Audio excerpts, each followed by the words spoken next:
إن الحمد لله نحمده ونستعينه ونؤمن به ونتوكل عليه ونعوذ بالله من شرور أنفسنا ومن سيئات أعمالنا من يهده الله فلا مضل له ومن يضلل فلا هادي له وأشهد أن لا إله إلا الله وحده لا شريك له وأشهد أن محمدا عبده ورسوله ورسله بالهدى ودين الحق ليظهره على الدين كله ولو كره المشركون اللهم صل على محمد وعلى آل محمد كما صليت على إبراهيم وعلى آل إبراهيم إنك حميد مجيد وبارك على محمد وعلى آل محمد كما باركت على إبراهيم وعلى آل إبراهيم إنك حميد مجيد أما بعد فإن خير الحديث كتاب الله فأحسن الهدي هدي محمد صلى الله عليه وسلم وشر الأمور محدثاتها وكل محدثة بدعة وكل بدعة ضلالة وكل ضلالة في النار يا أيها الذين آمنوا اتقوا الله حق تقاته ولا تموتن إلا وأنتم مسلمون أعوذ بالله من الشيطان الرجيم بسم الله الرحمن الرحيم وقضى ربك ألا تعبدوا إلا إياه وبالوالدين إحسانا إما يبلغن عندك الكبر أحدهما أو كلاهما فلا تقل لهما أف ولا تنهرهما وقل لهما قولا كريما واخفض لهما جناح الذل من رحمة وقل رب ارحمهما كما ربياني صغيرا. പ്രിയമുള്ള സഹോദരങ്ങളെ സഹോദരിമാരെ, അല്ലാഹുവിൻ്റെ കൽപ്പന നിർദ്ദേശങ്ങളെ അങ്ങേറ്റം സൂക്ഷ്മതയോടുകൂടി കൈകാര്യം ചെയ്യണമെന്നും തഖ്വ ഉൾക്കൊണ്ട് ജീവിതത്തെ ചിട്ടപ്പെടുത്തണമെന്നും എന്നോടും നിങ്ങളോടും ആദ്യമായി ഉണർത്തുകയാണ്.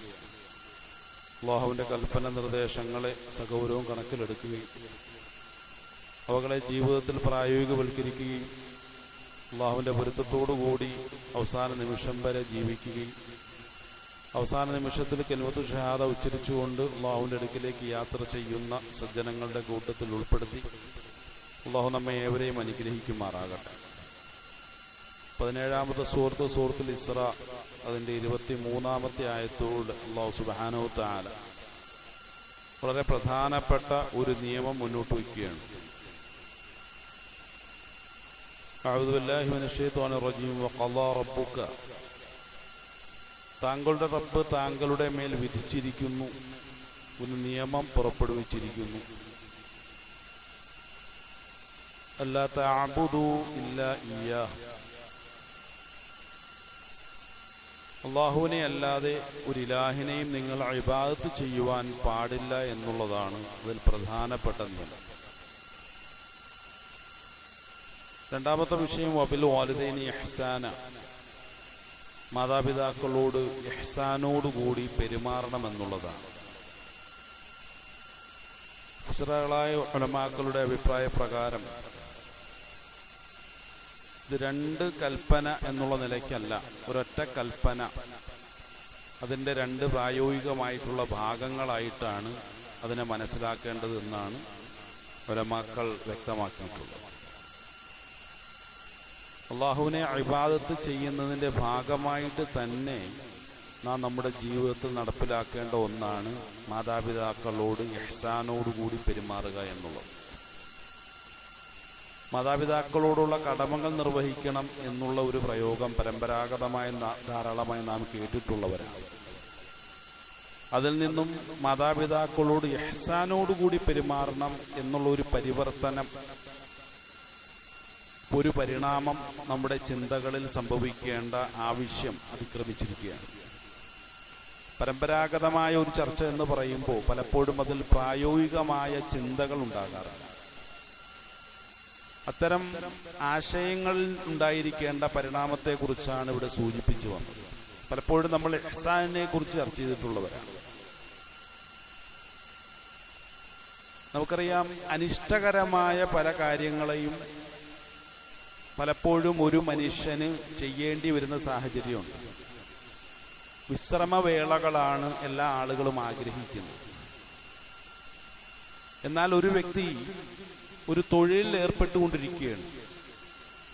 ആ തൊഴിൽ വേളകൾക്കിടയിലുള്ള വിശ്രമവേളകളെ കാത്തിട്ടാണ് അയാളുടെ മനസ്സ് ആ തൊഴിലിൽ ഏർപ്പെട്ടുകൊണ്ടിരിക്കുന്നത്. കാരണം തൊഴിലിൽ ഏർപ്പെടുക എന്നുള്ളത് അത്യാവശ്യ കാര്യമായതുകൊണ്ട് മാത്രമാണ് മനുഷ്യൻ ചെയ്യുന്നത്.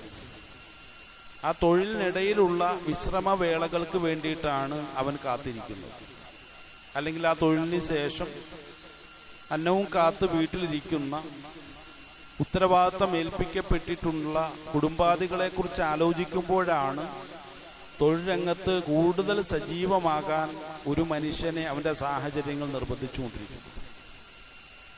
അപ്പോൾ അവൻ്റെ ആ ഒരു തൊഴിൽ അവൻ ഏർപ്പെട്ടുകൊണ്ടിരിക്കുമ്പോൾ എത്രമാത്രം ആത്മാർത്ഥതയോട് കൂടിയാണ് അവനത് നിർവഹിക്കുന്നത് എന്ന് നാം ഒന്ന് പരിശോധിച്ച് നോക്കിയാൽ, അവൻ ഏതൊരു തൊഴിൽശാലയിലാണോ ആ തൊഴിൽശാലയിലെ ക്യാമറ കണ്ണുകൾ അവനെ നിരീക്ഷിച്ചുകൊണ്ടേയിരുന്നാൽ അവൻ കുറ്റമറ്റ രൂപത്തിലുള്ള ഒരു തൊഴിൽ നിർവഹണ രീതിയായിരിക്കും ആ തൊഴിൽശാലയോട് സ്വീകരിച്ചിട്ടുണ്ടാവുക.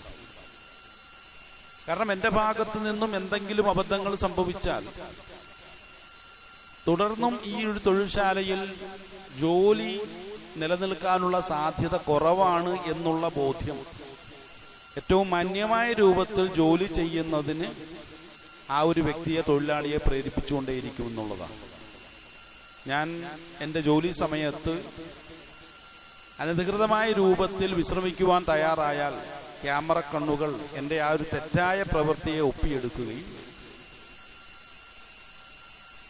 തൻ്റെ മേൽ ഉത്തരവാദിത്വം ഏൽപ്പിക്കപ്പെട്ട ആളുകളുടെ മുന്നിൽ അത് വ്യക്തമാക്കുകയും ചെയ്യും. അതുകൊണ്ട് എന്ത് ചെയ്യണം? ക്യാമറകൾ ഉണ്ടെങ്കിൽ, അല്ലെങ്കിൽ തന്നെ നിരീക്ഷിക്കാൻ ഈ ഒരു തൊഴിൽശാലയുടെ ഉത്തരവാദിത്വം ഏൽപ്പിക്കപ്പെട്ട ആളുകൾ ഉണ്ടെങ്കിൽ വളരെ മാന്യമായ രൂപത്തിൽ, കുറ്റമറ്റ രൂപത്തിൽ ആ ഒരു തൊഴിൽ നിർവഹിക്കുക എന്നുള്ളതാണ്. അത് തനിക്ക് അനിഷ്ടകരമായാലും ശരി, ഈ നിരീക്ഷണങ്ങൾ തനിക്ക് അനിഷ്ടകരമായാലും താൻ അത് നിർവഹിച്ചേ പറ്റൂ എന്നുള്ളതാണ്. അതിന് നമ്മളൊന്ന് അടിവരയിടുക. ഇത് മനുഷ്യന്റെ ജീവിതവുമായി ബന്ധപ്പെട്ട പ്രായോഗികമായിട്ടുള്ള ഒരു നടപടിക്രമമാണ്. അനിഷ്ടകരമാണെങ്കിൽ പോലും താൻ നിർവഹിച്ചേ പറ്റൂ എന്നുള്ള നിലയ്ക്ക് തൻ്റെ ജീവിതത്തിലേക്ക് കടന്നു വരുന്ന പല സംഗതികളും സാഹചര്യങ്ങളും ഉണ്ട്.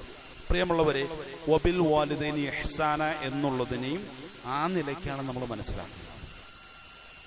പലപ്പോഴും മാതാപിതാക്കളുമായി ബന്ധപ്പെട്ട ചർച്ചകൾ അപ്രായോഗികമായ തലത്തിലേക്ക് വഴിമാറുന്നുണ്ടോ എന്ന് പല ചർച്ചകളും കേൾക്കുമ്പോൾ നമുക്ക് തോന്നിപ്പോകാറുണ്ട്.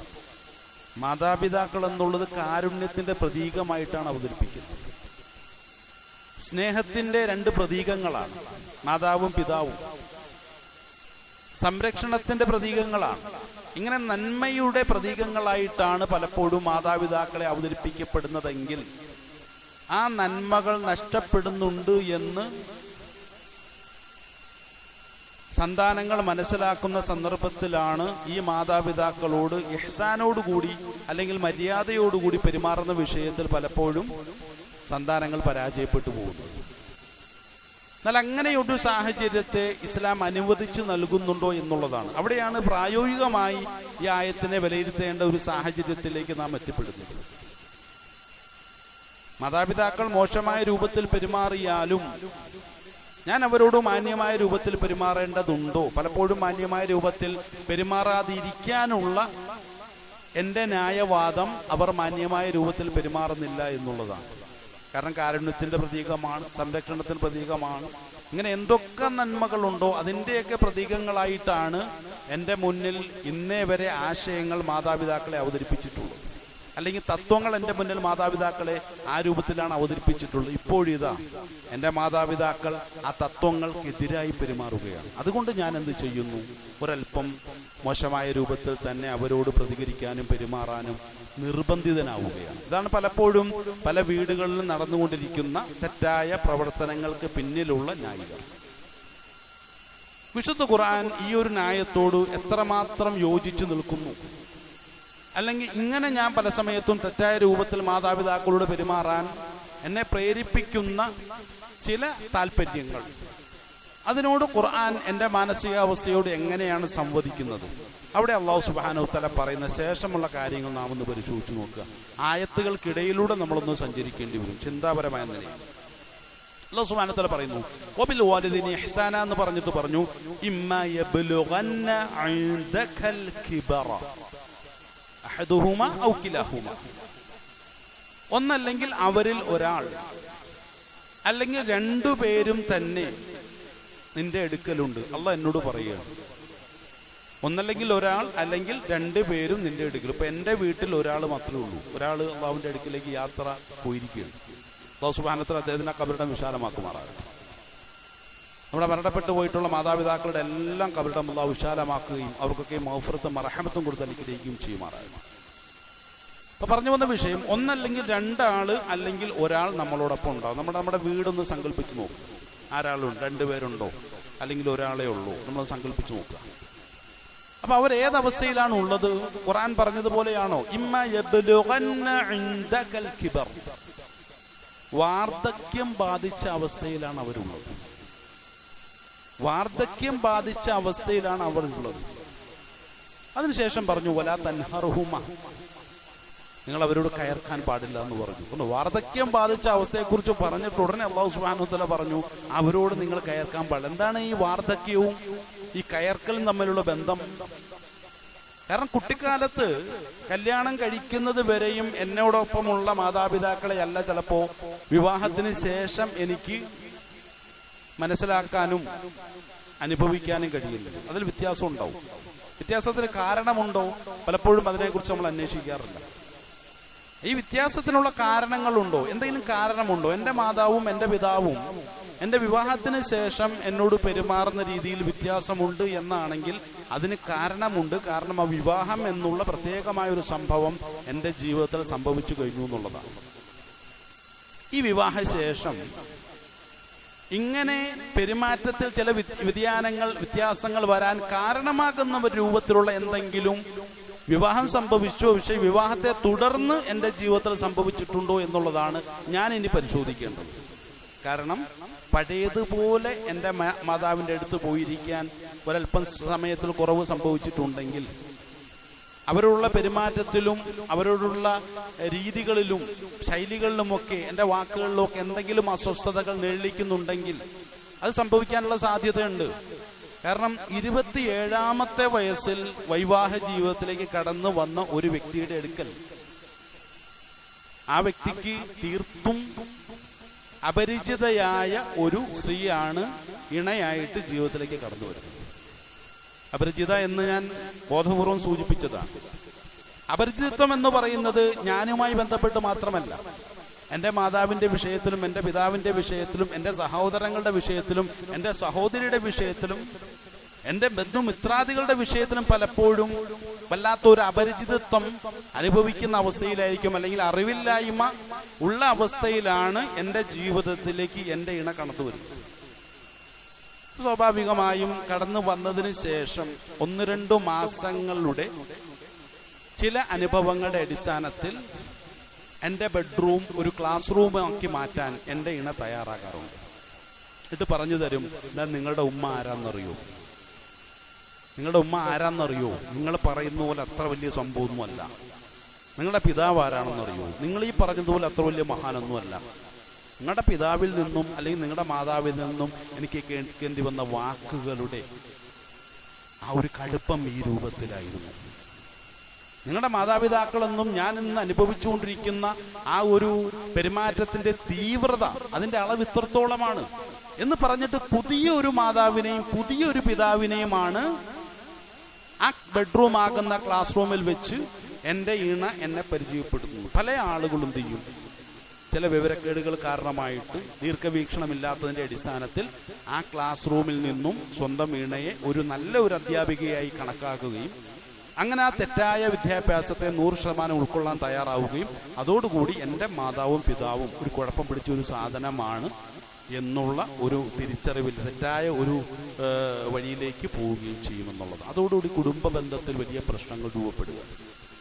പ്രിയമുള്ളവരെ, 27 വർഷം നമ്മൾ സ്വന്തം അനുഭവത്തിലൂടെ മനസ്സിലാക്കിയ വലിയ പാഠങ്ങളെ ശരിയായ രൂപത്തിൽ അനുഭവങ്ങളുടെ അടിസ്ഥാനത്തിൽ നമ്മൾ തിരിച്ചറിഞ്ഞ, കേവലം തിയറികളല്ല, ആശയങ്ങളല്ല, നമ്മുടെ സ്വന്തം ജീവിതത്തിലൂടെ നമ്മൾ അനുഭവിച്ച് മനസ്സിലാക്കിയ ആ ശരിയായ പാഠങ്ങളെ 3 മാസങ്ങൾ കൊണ്ട് ഒരു വ്യക്തി തിരുത്തുന്നുവെങ്കിൽ അവൻ ബുദ്ധിമാനാണോ എന്നാണ് നമ്മൾ പരിശോധിക്കുക. എൻ്റെ അനുജനാരായിരുന്നു, അനുജന്മാർ ആരായിരുന്നു, എൻ്റെ ജ്യേഷ്ഠന്മാരാരായിരുന്നു, എൻ്റെ പെങ്ങന്മാരാരായിരുന്നു, എൻ്റെ മാതാവും പിതാവും ആരായിരുന്നു. ഇത് 27 വർഷം കൊണ്ടാണ് ഇവന്റെ അനുഭവത്തിലൂടെ മനസ്സിലാക്കിയിട്ടുള്ളത്. ആ പാഠങ്ങളെയൊക്കെ കേവലം 3 മാസമോ 2 മാസത്തിൻ്റെയോ കേവലം ചില ക്ലാസുകൾ കൊണ്ട്, ചില വിലയിരുത്തലുകൾ കൊണ്ട്, ആ കേവല ആശയങ്ങൾ, അനുഭവങ്ങളല്ല, കേവലം ആശയങ്ങളുടെ അടിസ്ഥാനത്തിൽ മാത്രം ഇവൻ തിരുത്താൻ തയ്യാറാകുന്നുണ്ടെങ്കിൽ ഇവൻ ബുദ്ധിമാനാണോ? അല്ലെങ്കിൽ അങ്ങനെ തിരുത്തിയിട്ടുള്ള ഞാൻ ബുദ്ധിമാനാണോ? നമ്മളൊന്ന് വിലയിരുത്തി നോക്കുക. ബുദ്ധിമാനാണ് എന്ന് നമുക്ക് അഭിപ്രായമെങ്കിൽ പിന്നെ ചർച്ച ചെയ്ത് മുന്നോട്ട് പോയിട്ട് കാര്യമില്ല.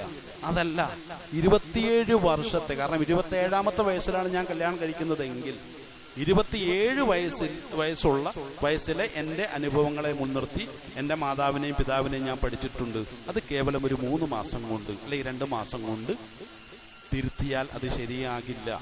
തെറ്റായ ഒരു കാഴ്ചപ്പാടാണ്. കാരണം 27 വർഷം നീ എന്നോടൊപ്പം ജീവിച്ചിട്ട് എൻ്റെ മാതാവിനെ കുറിച്ചും എൻ്റെ പിതാവിനെ കുറിച്ചും എൻ്റെ സഹോദരങ്ങളെ കുറിച്ചും സഹോദരിയെക്കുറിച്ചും നീ പറഞ്ഞാൽ ഞാൻ അംഗീകരിക്കാമെന്ന രൂപത്തിൽ, വളരെ യുക്തിഭദ്രമായ രൂപത്തിൽ തിരിച്ച് ആ ഇണയെ തിരുത്തുന്ന ഒരു ഭർത്താവാണ് ഞാനെങ്കിൽ എനിക്കത് അബദ്ധങ്ങൾ സംഭവിക്കില്ല എന്നുള്ള കാര്യം 100% ഉറപ്പാണ്. പക്ഷേ പലപ്പോഴും സംഭവിച്ചുകൊണ്ടിരിക്കുന്നത് ആ 27 വർഷത്തെ അനുഭവ ജ്ഞാനങ്ങളെ ആ കേവലം 2 മാസം കൊണ്ട് ഞാൻ തിരുത്തുന്നു, അത്തരം അത്യധികം അപകടകരമായ ഒരവസ്ഥയിലേക്ക് ഞാൻ മാറുന്നു എന്നുള്ളതാണ് അവിടുത്തെ പ്രശ്നം.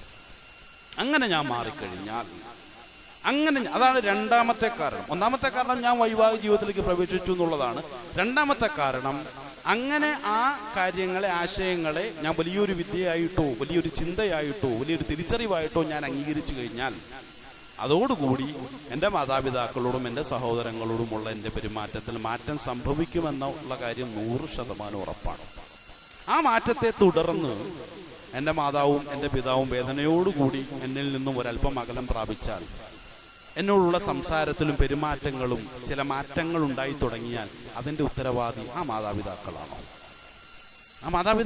മാതാപിതാക്കളാണോ 27 വർഷത്തിന് ശേഷം പുതിയൊരു വിദ്യാഭ്യാസത്തിലേക്ക് തിരിഞ്ഞിട്ടുള്ളത്? ഒരിക്കലല്ല, ഞാൻ മാത്രമാണ് അതിന് കാരണം. അപ്പോൾ എൻ്റെ തെറ്റായ നയങ്ങൾ മുഖേന എൻ്റെ മാതാപിതാക്കളുടെ പെരുമാറ്റത്തിൽ മാറ്റം സംഭവിച്ചിട്ടുണ്ടെങ്കിൽ അതിനു കാരണക്കാരൻ ഞാൻ തന്നെയാണ്. അവിടെയാണ് അല്ലാഹു സുബ്ഹാനഹു വ തആല പറയുന്നത്, വബിൽ വാലിദൈനി ഇഹ്സാന. അല്ലാഹുവിൻ്റെ ഏറ്റവും വിദഗ്ധമായ ക്യാമറ കണ്ണുകളാൽ, പ്രിയപ്പെട്ട സുഹൃത്തെ, അല്ലെങ്കിൽ പ്രിയപ്പെട്ട എൻ്റെ അബ്ദേ, നീ നിരീക്ഷിക്കപ്പെട്ടുകൊണ്ടേ ഇരിക്കുകയാണ്. എന്നെ അള്ളാഹു അടിക്കടി ബോധ്യപ്പെടുത്തിക്കൊണ്ടേയിരിക്കുകയാണ്. നിന്റെ ആ ഒരു ബെഡ്റൂമിൽ നടന്ന ക്ലാസ് അത് ഞാൻ കേട്ടിട്ടുണ്ട്. നിനക്ക് ക്ലാസ് എടുത്തത് ആരാണെന്നും ഞാൻ അറിഞ്ഞിട്ടുണ്ട്. 27 വർഷം കൊണ്ട് നിന്റെ ജീവിതത്തിൽ നിന്റെ മാതാപിതാക്കൾ ഉണ്ടാക്കിയ ഏറ്റവും നല്ല അനുഭവങ്ങളെ കേവലം ചില മാസങ്ങൾ കൊണ്ട് നീ തിരുത്തിയതും ഞാൻ അറിഞ്ഞിട്ടുണ്ട് എന്നല്ലാഹു എന്നോട് സംസാരിക്കുകയാണ്. ആ തിരുത്തലിനെ തുടർന്നുണ്ടായ നിന്റെ ഭാഗത്തു നിന്നുള്ള ചില തെറ്റായ സമീപനങ്ങൾ മൂലം നിന്റെ മാതാപിതാക്കളുടെ ഭാഗത്തു നിന്നും എന്തെങ്കിലും മാറ്റങ്ങൾ സംഭവിച്ചിട്ടുണ്ടെങ്കിൽ അതിൻ്റെ ഉത്തരവാദി ആരാണ്? അത് നാളെ പരലോകത്ത് ഈ എല്ലാ നിന്നെ നിരീക്ഷിച്ചിട്ടുള്ള സകലമാന നിരീക്ഷണങ്ങളെയും മുൻനിർത്തിയിട്ട് അതായിരിക്കും നിന്റെ കിതാബ്. അതായിരിക്കും നിന്റെ കിതാബ്. ആ കിതാബിനെ മുൻനിർത്തിക്കൊണ്ട് നാളെ എൻ്റെ കോടതിയിൽ വെച്ച് നീ ചോദ്യം ചെയ്യപ്പെടും. നിനക്കെന്താണ് പറയാനുള്ളത് എന്നുള്ളതിൻ്റെ വളരെ ഒരു ചുരുക്കെഴുത്താണ്, ഏറ്റവും സുന്ദരമായ ഒരു ചുരുക്കെഴുത്താണ് വബിൽ വാലിദൈനി ഇഹ്സാന. അതിനുശേഷം അല്ലാഹു എന്നോട് പറയുന്നു, ഇമ്മാ യബ്ലുഗന്ന ഇൻദകൽ കിബർ. കിബർ എന്ന് പറഞ്ഞാൽ അത് പ്രായാധിക്യം നേരിടുന്നു എന്നുള്ളതാണ്. പ്രായാധിക്യം നേരിടുമ്പോൾ ഒരു മനുഷ്യനിൽ എന്താണ് സംഭവിക്കുന്നത്? പഠിക്കേണ്ട വിഷയമാണ്. നമ്മൾ പ്രായാധിക്യം നേരിടുമ്പോൾ ഒരു മനുഷ്യനിൽ എന്താണ് സംഭവിക്കുന്നത്? അല്ലാഹു സുബ്ഹാനഹു വ തആല സൂറത്ത് യാസീനിൽ വളരെ വ്യക്തമായ രൂപത്തിൽ പറഞ്ഞതാണ്. അങ്ങനെ പ്രായം കൂടി ഒരു മനുഷ്യന്റെ ജീവിത ചക്രത്തെക്കുറിച്ചാണ് അല്ലാഹു സുബ്ഹാനഹു വ തആല സൂചിപ്പിച്ചത്.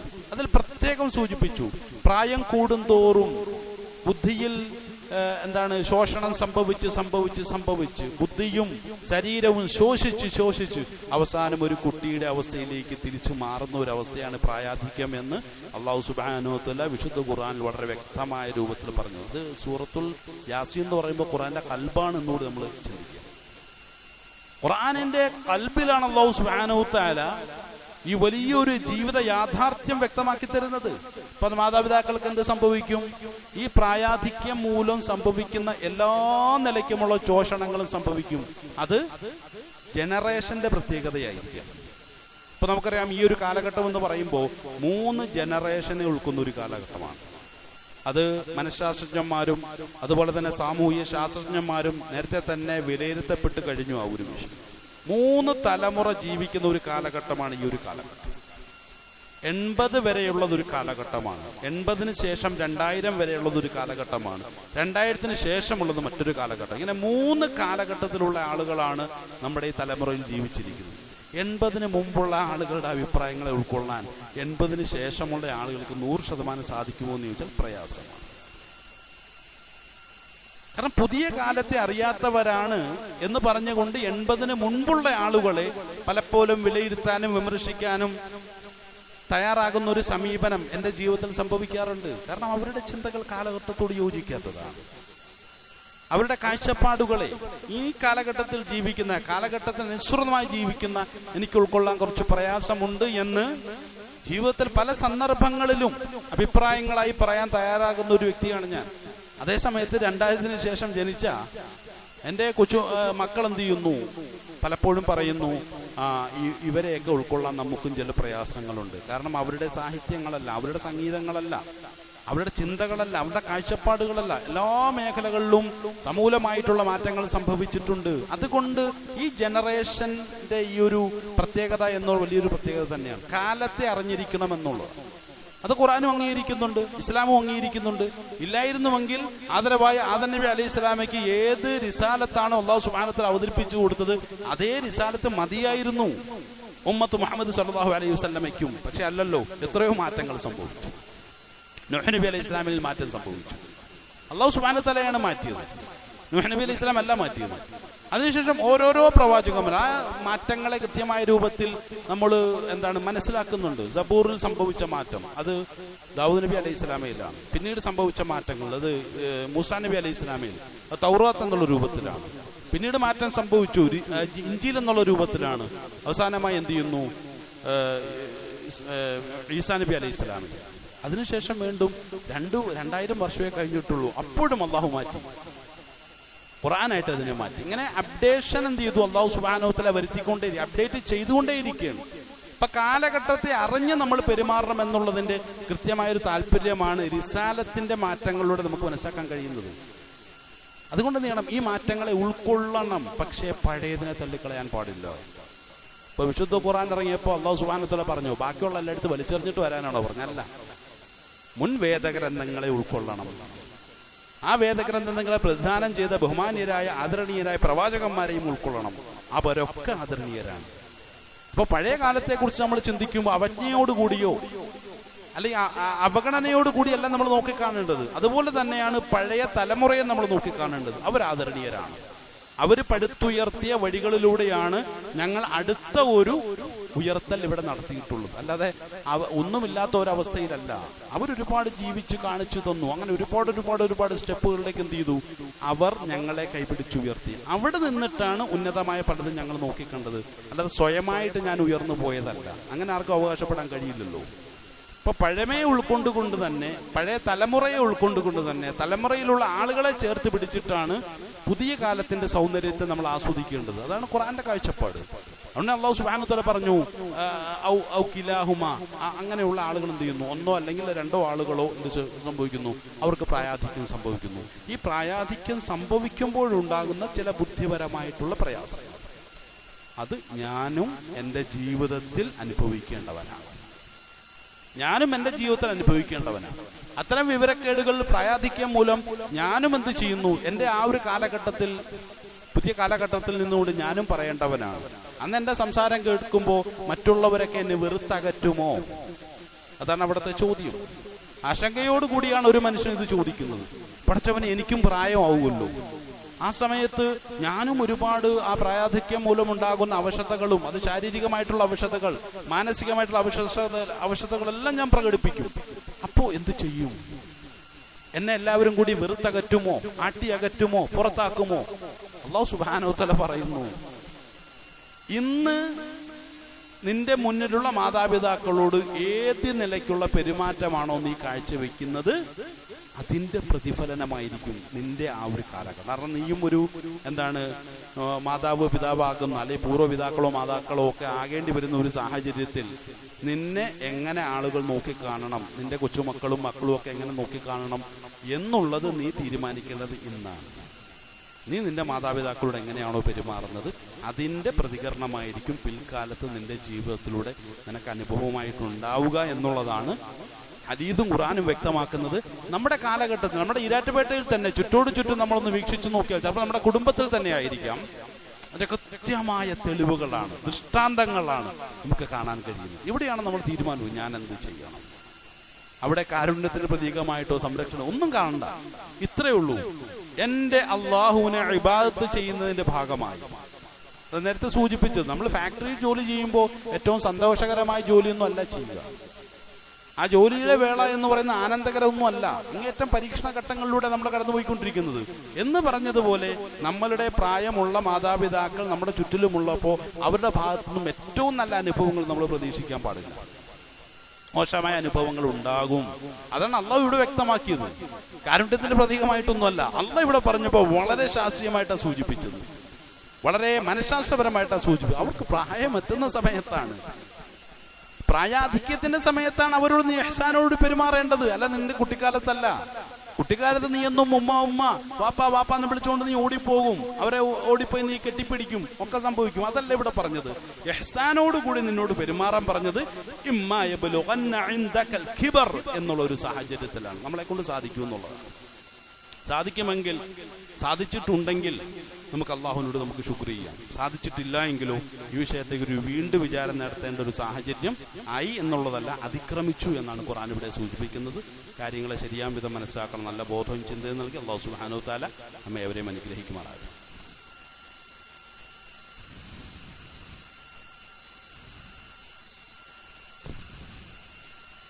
അൽഹംദുലില്ലാഹി റബ്ബിൽ ആലമീൻ വസ്സലാത്തു വസ്സലാമു അലാ അഷ്റഫിൽ മുർസലീൻ വഅലാ ആലിഹി വസഹ്ബിഹി അജ്മഈൻ. അമ്മാ ബഅദ്. അള്ളാഹുവിൻ്റെ കൽപ്പനകൾ ശിരസാ വഹിച്ചുകൊണ്ട് ജീവിതത്തെ മുന്നോട്ട് നയിക്കണമെന്നും തഖ്വയിൽ കൊണ്ട് ജീവിതത്തെ ചിട്ടപ്പെടുത്തണമെന്നും രണ്ടാമതൊന്നുകൂടി ഉണർത്തുകയാണ്. മാതാപിതാക്കളോടുള്ള ഇഹ്സാനോട് കൂടിയ പെരുമാറ്റത്തെക്കുറിച്ചും അതിൻ്റെ ഇബാദത്തിൻ്റെ വശങ്ങളെക്കുറിച്ചുമാണ് അല്ലാഹു സുബ്ഹാനഹു വ തആല നമ്മെ ബോധ്യപ്പെടുത്തിക്കൊണ്ടിരിക്കുന്നത്.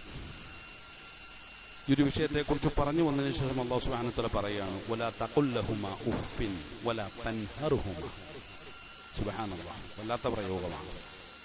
ഫലാ തഖുൽ ലഹുമാ, അവരോട് രണ്ടുപേരോടും ഉഫ് എന്ന് നിങ്ങൾ പ്രയോഗിക്കരുത്. ഉഫ് എന്ന് പറഞ്ഞാൽ നമ്മുടെ മലയാള ഭാഷയിൽ പറഞ്ഞാൽ അസ്വസ്ഥതയുടെ ഏതൊക്കെ പ്രയോഗങ്ങളുണ്ടോ. സാധാരണ നമ്മളെ ഛേ എന്ന് മാത്രമല്ല, ഛേ എന്ന് പറഞ്ഞില്ലെങ്കിൽ കുഴപ്പമില്ലോ എന്നൊക്കെ ചിന്തിക്കുക. അതൊന്നുമല്ല.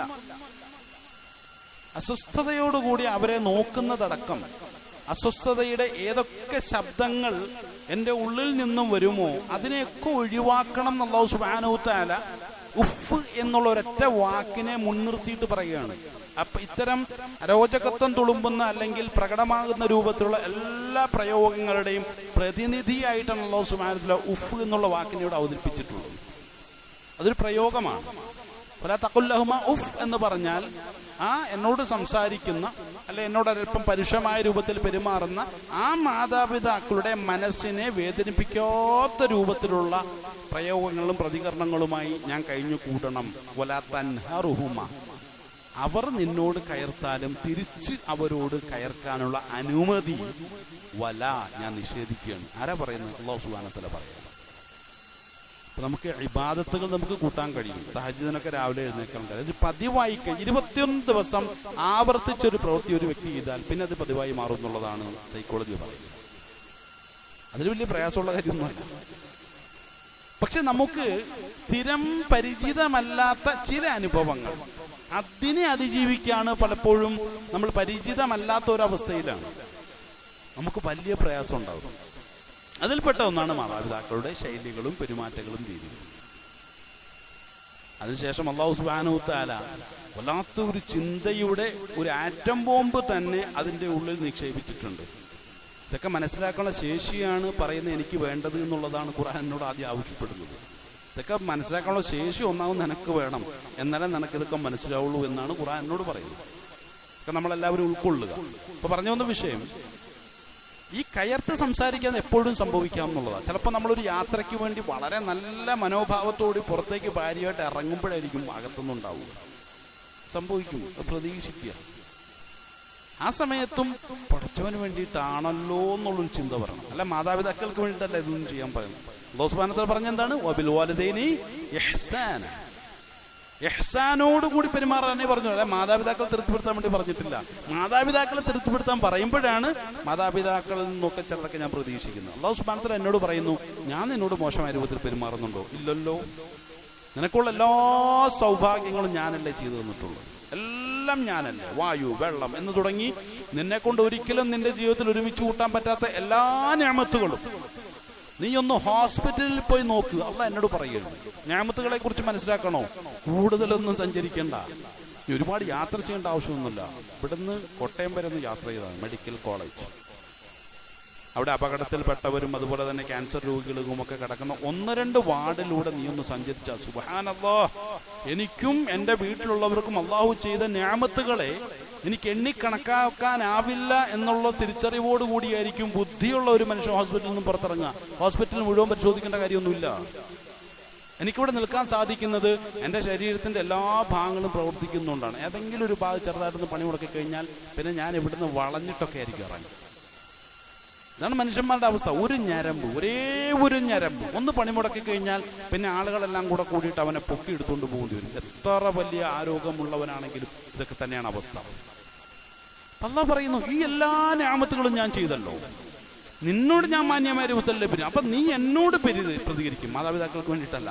അതുകൊണ്ട് അല്ലാഹു സുബ്ഹാനഹു വ തആല ഇഹ്സാന എന്ന് പറഞ്ഞു. ഇത് ഇബാദത്താണ്. നിന്റെ മാതാപിതാക്കളോട് മാന്യമായ രൂപത്തിലുള്ള നിന്റെ പെരുമാറ്റം ഇബാദത്താണ്. ഇപ്പൊ ഞാനൊരു ഓഫീസിൽ ജോലി ചെയ്തു എന്ന് വിചാരിക്കുക. ആ ഓഫീസിലെ മാനേജർ വളരെ മോശപ്പെട്ട സ്വഭാവക്കാരനാണ്. എനിക്ക് നല്ല സാലറി കിട്ടുന്ന ഒരു ഓഫീസാണ്. അപ്പൊ ആ ഒരു ഓഫീസ് വർക്ക് നിലനിർത്തി മുന്നോട്ട് പോകുന്നതുകൊണ്ട് മാത്രമാണ് എനിക്കൊരു അന്തസ്സും എൻ്റെ കുടുംബത്തിലൊരു അംഗീകാരവും, കാരണം വലിയ സാലറി വാങ്ങിക്കുന്ന ഒരാളാണെന്നുള്ള അംഗീകാരവും ഒക്കെയാണല്ലോ പൊതുവിൽ സമൂഹത്തിൽ അംഗീകാരവും മാന്യതയൊക്കെ നേടിക്കൊടുക്കുന്നത്. ഈ എല്ലാ സംഗതികളും ഈ ഓഫീസ് മുഖേനയാണ്, അതിലൂടെ വരുന്ന സാലറിയിലൂടെയാണ്, വരുമാനത്തിലൂടെയാണ് എനിക്ക് ജീവിതത്തിൽ ലഭിക്കുന്നതെങ്കിൽ ആ മോശപ്പെട്ട മാനേജറുടെ മോശമായ സമീപനങ്ങളോട് ഞാൻ എങ്ങനെ പ്രതികരിക്കുക? നമ്മൾ സ്വന്തം ഒന്ന് ഉത്തരം പറയും. മോശമായ രൂപത്തിൽ പ്രതികരിക്കും? ഒരിക്കലും ഇല്ല. നമ്മൾ പറയും അയാൾ കുറച്ച് മോശക്കാരനാണ്, മോശം സ്വഭാവങ്ങളൊക്കെ ഉള്ള ഒരാൾ, ഒന്ന് അഡ്ജസ്റ്റ് ചെയ്ത് വിട്ടാൽ മതി. ഇടയ്ക്കിടയ്ക്ക് ഓഫീസിലേക്ക് വിളിച്ചിട്ട് അയാളുടെ വായിൽ നിന്ന് പിന്നെ സംസാരം കേൾക്കുമ്പോൾ നമുക്ക് പെരുവരലിൽ നിന്ന് ധരിച്ചു കയറും. അത്രമാത്രം ദേഷ്യം, വെറുപ്പുണ്ടാവും. എത്ര നല്ല രൂപത്തിൽ വർക്ക് ചെയ്താലും നെഗറ്റീവ്സ് മാത്രം കണ്ടെത്തുന്ന ഒരു മാനേജറായിപ്പോയി, ഒരു ബോസായിപ്പോയി എൻ്റെ ഓഫീസിനെ നിയന്ത്രിച്ചുകൊണ്ടിരിക്കുന്ന ഒരു വ്യക്തി. എന്ത് ചെയ്യാൻ പറ്റും? ഏതെങ്കിലും ഒരു കാലത്ത് എനിക്കിതിൽ നിന്നും ഒരു മോചനം. പക്ഷേ ഈ ഒരു കമ്പനിയിൽ നിന്നും ജോലി റിസൈൻ ചെയ്യാന്ന് പറഞ്ഞാൽ ചിന്തിക്കാൻ കഴിയില്ല. കാരണം ഈ കമ്പനിയാണ് ഇത്രമാത്രം വലിയൊരു സാലറി എനിക്ക് എല്ലാ മാസവും തന്നുകൊണ്ടിരിക്കുന്നത്. അതുകൊണ്ട് ഞാൻ എന്ത് ചെയ്യും? എൻ്റെ ബോസിനെയും എൻ്റെ മാനേജറെയും ഞാൻ സഹിക്കാൻ തയ്യാറാകുന്നുള്ളതാണ്. ശരിയല്ലേ? ഇനി ജോലി രാജിവെച്ചിട്ട് അയാളുടെ മുഖത്തേക്കെല്ലാം വലിച്ചെറിഞ്ഞിട്ട് വരുന്ന ഒരുത്തനോട് ബാക്കിയുള്ളവരോട് ചോദിക്കും, നിനക്കെന്താ ബുദ്ധിയില്ലേ, പ്രായോഗിക ബോധമില്ലേ എന്ന് ചോദിക്കും. സമൂഹം മുഴുവൻ അങ്ങനെ ചോദിക്കും, കുടുംബക്കാരും ചോദിക്കും. എന്ന് പറഞ്ഞതുപോലെ മാതാപിതാക്കൾ മോശമായ രൂപത്തിലൊക്കെ പെരുമാറുമെങ്കിലും അള്ളാഹുവിന്റെ മുന്നിൽ നല്ല ഒരു മുഹ്സിനായി നിലകൊള്ളാൻ വേണ്ടി, കാരണം അള്ളാഹ് നോക്കിക്കൊണ്ടിരിക്കുകയാണല്ലോ ഞാൻ എങ്ങനെ പെരുമാറുന്നുള്ള വിഷയമാണല്ലോ അള്ളാഹ് നോക്കുന്നത്. അപ്പൊ അതിന്റെ വളരെ പ്രധാനപ്പെട്ട മറ്റൊരു ഭാഗം അതിനോട് നമ്മൾ കൂട്ടിച്ചേർക്കേണ്ടത് ആദരവായ റസൂലുള്ളാഹി സ്വല്ലല്ലാഹു അലൈഹി വസല്ലം ഒരു വേളയിൽ പറഞ്ഞ ഒരൊറ്റ ഹദീസാണ്. അത് അബി ഉമാമ റളിയല്ലാഹു അൻഹു റിപ്പോർട്ട് ചെയ്യുന്ന ഒരു ഹദീസാണ്. ഒരു വേളയിൽ അന്ന റജുലൻ ഖാല യാ റസൂലുള്ളാഹി സ്വല്ലല്ലാഹു അലൈഹി വസല്ലം മാ ഹഖൽ വാലിദൈനി അലാ വലദിഹിമാ ഖാല ഹുമാ ജന്നതുക വനാറുക. ഒരു വ്യക്തി വന്നിട്ട് റസൂലുള്ളാഹി സ്വല്ലല്ലാഹു അലൈഹി വസല്ലമയോട് ചോദിച്ചതിന് അബൂ ഉമാമ റളിയല്ലാഹു അൻഹു സാക്ഷിയാണ്. അദ്ദേഹം പറയുന്ന ഒരു സന്ദർഭത്തിൽ ഒരു മനുഷ്യൻ വന്നിട്ട് ചോദിച്ചു, അല്ലാഹുവിന്റെ റസൂലേ സ്വല്ലല്ലാഹു അലൈഹി വസല്ലം മാ ഹഖൽ വാലിദൈൻ അലാ വലദിഹിമാ, മക്കൾക്ക് മാതാവിനോടും പിതാവിനുള്ള ബാധ്യതയെക്കുറിച്ച് അങ്ങൊന്ന് വിലയിരുത്താമോ? റസൂലുള്ളാഹി പറഞ്ഞത് വളരെ സിമ്പിളായ രൂപത്തിൽ, എന്നാൽ വളരെ വിശാലമാണ് അതിന് മാഷ്. എന്താണ്? ഹുമാ, അവർ രണ്ടുപേരും ജന്നതുക വനാറുക, നിന്റെ സ്വർഗമാണ്, നിന്റെ നരകമാണ്. അപ്പൊ ഇവിടെ അല്ലാഹു സുബ്ഹാനഹു വ തആല എൻ്റെ ഓരോ പെരുമാറ്റങ്ങളെയും ഇങ്ങനെ നോക്കിക്കണ്ടുകൊണ്ടേയിരിക്കുകയാണ്. ഇങ്ങനെ പെരുമാറുന്നു. അപ്പൊ വളരെ നല്ലൊരു സമയത്താണ് വളരെ മോശമായ പ്രതികരണവുമായിട്ട് എൻ്റെ മാതാവ് എൻ്റെ പിതാവ് എൻ്റെ അടുക്കിലേക്ക് വരുന്നത്, അല്ലെങ്കിൽ ഒറ്റയ്ക്കുള്ള രൂപത്തിൽ അവർ വരികയാണെന്നുണ്ടെങ്കിലും അള്ളാഹുവിന് വേണ്ടി സപ്രസ് ചെയ്യാന്നുള്ളത് അത് തെറ്റാണ്. അള്ളാഹുവിന് വേണ്ടി എന്ത് ചെയ്യുന്നു, അത് അവരോടുള്ള മറ്റുള്ള കാര്യങ്ങളൊക്കെ ഞാൻ ഒഴിവാക്കിയിട്ട് വളരെ മാന്യമായ രൂപത്തിൽ അവരോട് ഞാൻ പ്രതികരിക്കാൻ തയ്യാറാവുകയാണ്. അവിടെയാണ് ഇഹ്സാനോട് കൂടിയുള്ള പെരുമാറ്റത്തിൻ്റെ പ്രായോഗികത എന്നാണ് ഖുർആനും ഹദീസും എനിക്ക് വ്യക്തമാക്കി തരുന്നത്. പ്രിയമുള്ളവർ, അതുകൊണ്ട് മാതാപിതാക്കളുടെ മാന്യമായ രൂപത്തിൽ പെരുമാറുക എന്ന് വെച്ചാൽ അവരെ നമ്മൾ സന്തോഷിപ്പിക്കുക, അല്ലെ അവരെ നമ്മൾ തൃപ്തിപ്പെടുത്തുക എന്നുള്ള അന്ധമായ കാഴ്ചപ്പാട് നമ്മൾ മാറ്റിവെക്കുക. ഒരിക്കലും നമുക്ക് സാധ്യമല്ല. എത്ര മാന്യമായ രൂപത്തിൽ പെരുമാറിയാലും സ്വന്തം മക്കളുടെ വിഷയത്തിൽ തൃപ്തിപ്പെടാത്ത മാതാപിതാക്കൾ ഈ ലോകത്തുണ്ടെങ്കിൽ അവരെ തൃപ്തിപ്പെടുത്തുക എന്നുള്ള പ്രയോഗം തന്നെ തെറ്റാണ്. എത്ര ഞങ്ങൾ നല്ല രൂപത്തിൽ പെരുമാറിയിട്ട് എൻ്റെ മാതാപിതാക്കൾ തൃപ്തിപ്പെടത്തേ ഇല്ല എന്ന് അഭിപ്രായപ്പെടുന്ന മക്കളുണ്ടെങ്കിൽ നമുക്കിങ്ങനെ അങ്ങനെ പറയാൻ കഴിയും? അല്ല, എൻ്റെ ഭാര്യ വീട്ടിലുള്ളിടത്തോളം കാലം എൻ്റെ മാതാപിതാക്കൾ തൃപ്തിപ്പെടില്ല, എൻ്റെ ഭാര്യയുടെ കരണം തടിക്കുന്നത് എൻ്റെ മാതാപിതാക്കൾ തൃപ്തിപ്പെടില്ല എന്ന് പറയുന്ന മക്കൾ വരെയുണ്ട്. അപ്പൊ അങ്ങനെയുള്ള ഒരു കാലഘട്ടത്തിലൊരിക്കലും മാതാപിതാക്കളെ തൃപ്തിക്ക് വേണ്ടി പ്രതീക്ഷിക്കേണ്ട കാര്യമില്ല, അതൊരിക്കലും തൃപ്തിപ്പെടില്ല. പക്ഷെ എൻ്റെ അള്ളാഹുവിൻ്റെ തൃപ്തിക്ക് വേണ്ടി എൻ്റെ മാതാപിതാക്കളോട് മാന്യമായ രൂപത്തിൽ പെരുമാറാൻ പരമാവധി ഞാൻ പരിശ്രമിക്കുക എന്നുള്ളതാണ്. ആ ഒരു തലത്തിലേക്ക് നമ്മുടെ ചിന്തകളെയും ആ ഖുർആന്റെ സന്ദേശങ്ങളെയൊക്കെ നമ്മൾ മാറ്റിയെടുത്താൽ ഇൻഷാ അല്ലാഹ് വലിയ മാറ്റങ്ങൾ നമ്മുടെ ജീവിതത്തിൽ നമുക്ക് ഉണ്ടാക്കിയെടുക്കാൻ കഴിയും എന്നുള്ളതാണ്. ഇൻഷാ അല്ലാഹ് ഒരു വിശാലമായൊരു ചർച്ചയാണ്. പ്രായോഗികമായ വശങ്ങളെക്കുറിച്ച് കുറേയധികം കാര്യങ്ങളെക്കുറിച്ച് നമ്മൾ ചർച്ച ചെയ്യാനുണ്ട്. വരുന്ന ആഴ്ചകൾ നമുക്കതുമായി ബന്ധപ്പെട്ട ചർച്ചകളുമായിട്ട് ഇൻഷാ അല്ലാഹ് മുന്നോട്ട് പോകാം. പലപ്പോഴും നമ്മളുടെ സ്വർഗമോ അല്ലെങ്കിൽ നരകമോ തീരുമാനിക്കുന്ന വളരെ പ്രധാനപ്പെട്ട ഒരു വിഷയമാണ്. ധാരാളം ആളുകൾക്ക് ഈ വിഷയങ്ങളിൽ വലിയ അബദ്ധങ്ങൾ ഓരോരോ കുടുംബത്തിലും സംഭവിച്ചുകൊണ്ടേയിരിക്കുന്നു. അങ്ങനെയുള്ള മാതാപിതാക്കളുടെ കണ്ണുനീരുകൾ പല കുടുംബങ്ങളും ഇങ്ങനെ വാർന്നൊലിച്ചുകൊണ്ടേയിരിക്കുന്നു എന്നുള്ള വലിയ ഭീകരമായിട്ടുള്ള പല വാർത്തകളും നമുക്ക് കേൾക്കാൻ കഴിയുന്നുണ്ട്. അതുകൊണ്ട് വളരെ ഗൗരവത്തോടെ നമ്മൾ ചർച്ച ചെയ്യേണ്ട ഒരു വിഷയമാണ്. നമ്മുടെ എല്ലാ ഇബാദത്തുകളും ഒറ്റയടിക്കില്ലാതായി പോവുകയും ഒരു വ്യക്തിയെ അവസാന നരകത്തിലേക്ക് തന്നെ വലിച്ചെറിയപ്പെടുന്ന ഭീകരമായ അവസ്ഥ വരെ സംഭവിക്കും എന്നല്ല, സംഭവിക്കാനുള്ള സാധ്യതകൾ ചിലപ്പോൾ പലപ്പോഴും ഈ ഒരു മാതാപിതാക്കളുടെ അതിർത്തി മൂലം ഉണ്ടാകാമെന്ന് റസൂലുള്ളാഹി സ്വല്ലല്ലാഹു അലൈഹി വസല്ലം പറഞ്ഞിട്ടുണ്ടെങ്കിൽ ഇത്രമാത്രം ഗൗരവത്തോടു കൂടിയാണ് ഈ ഒരു വിഷയത്തെ നമ്മൾ നോക്കിക്കാണേണ്ടതെന്നുള്ളതാണ്. അല്ലാഹു സുബ്ഹാനഹു വ തആല കാര്യങ്ങളെ ശരിയാം വിധം മനസ്സിലാക്കി നമ്മൾ ചെയ്യാനുള്ള നല്ല ബോധം നൽകി നമ്മളെയൊക്കെ അനുഗ്രഹിക്കുമാറാകട്ടെ. മാതാപിതാക്കളുടെ സമ്പൂർണ്ണമായ തൃപ്തിയോടുകൂടി നാളെ പരലോകത്ത് അള്ളാഹുവിൻ്റെ മുന്നിൽ ഏറ്റവും അജയ്യമായ നിലകൊള്ളാനുള്ള തൗഫീഖ് നൽകി നമ്മളെല്ലാവരെയും അല്ലാഹു സുബ്ഹാനഹു വ തആല അനുഗ്രഹിക്കുമാറാകട്ടെ. നമ്മൾ ഇന്ന് വന്നുപോയിട്ടുള്ളവരും ചെറുതുമായ മുഴുവൻ പാവങ്ങളെയും അള്ളാഹുവിൻ്റെ മഹത്തായ ഫضل കൊണ്ട് വിട്ടുകൊടുത്ത് മാപ്പാക്കി തരുമാറാകട്ടെ. നമ്മുടെ കൂട്ടത്തിൽ കഷ്ടതകൾ പ്രയാസങ്ങൾ അനുഭവിക്കുന്ന എല്ലാവരെയും എല്ലാവിധ രോഗങ്ങളിൽ നിന്നും പ്രയാസങ്ങളും കഷ്ടതകളിൽ നിന്നും നീക്കി അവരെയൊക്കെ സമാധാനമായ ജീവിതം കൊടുത്ത് അള്ളാഹു അനുഗ്രഹിക്കുമാറാകട്ടെ. നമ്മളിൽ നിന്ന് മരണപ്പെട്ടു പോയിട്ടുള്ള മുഴുവൻ ആളുകളുടെയും ഖബറുകളെ അള്ളാഹു വിശാലമാക്കുകയും മഗ്ഫിറത്തും റഹ്മത്തും കൊടുത്ത് അവരെയൊക്കെ അനുഗ്രഹിക്കുകയും ചെയ്യുമാറാകട്ടെ. പെട്ടെന്നുള്ള മരണങ്ങളിൽ നിന്നും മാരകമായ രോഗങ്ങളിൽ നിന്നും എല്ലാവിധ പല മുസീബത്തുകളിൽ നിന്നും അള്ളാഹു നമ്മളെ നമ്മുടെ നാട്ടിലുള്ള മുഴുവൻ ആളുകളെയും കാത്തുരക്ഷിച്ച് അനുഗ്രഹിക്കുമാറാകട്ടെ. ലോക മുസ്ലിമീങ്ങൾ അള്ളാഹു അനുഗ്രഹിക്കുമാറാകട്ടെ. മുസ്ലിമായി പോയതിൻ്റെ പേരിൽ പ്രയാസങ്ങൾ അനുഭവിക്കുന്ന, ജയിൽ ശിക്ഷകൾ അനുഭവിക്കുന്ന മുഴുവൻ ആളുകളെയും അതിൽ നിന്നൊക്കെ അള്ളാഹു കരകയറ്റി അനുഗ്രഹിക്കുമാറാകട്ടെ. ലോക മുസ്ലിമീങ്ങൾക്ക് നഷ്ടപ്പെട്ട ഇസ്സത്തിനെ ഖുർആന്റെ ഹദീസിന്റെ പേരിലൂടെ തിരിച്ചുപിടിക്കാനുള്ള തൗഫീഖും താക്കത്തും കൊടുത്ത് ലോക മുസ്ലിമീങ്ങൾ അള്ളാഹു അനുഗ്രഹിക്കുമാറാകട്ടെ. ഫലസ്തീൻ മുസ്ലിമീങ്ങൾ അള്ളാഹു അനുഗ്രഹിക്കുമാറാകട്ടെ. അവർക്ക് സമാശ്വാസവും സമാധാനം കൊടുത്ത് അനുഗ്രഹിക്കുമാറാകട്ടെ. അല്ലാഹു മഗ്ഫിർ ലിൽ മുഅ്മിനീന വൽ മുഅ്മിനാത്ത് വൽ മുസ്ലിമീന വൽ മുസ്ലിമാത്ത് അൽ അഹ്യാഇ മിൻഹും വൽ അംവാത്ത് റബ്ബനാ ആതിനാ ഫിദ് ദുനിയ ഹസന വഫിൽ ആഖിറതി ഹസനത വഖിനാ അദാബന്നാർ ആമീൻ ബിറഹ്മതിക യാ അർഹമർ റഹീമീൻ വൽഹംദുലില്ലാഹി റബ്ബിൽ ആലമീൻ.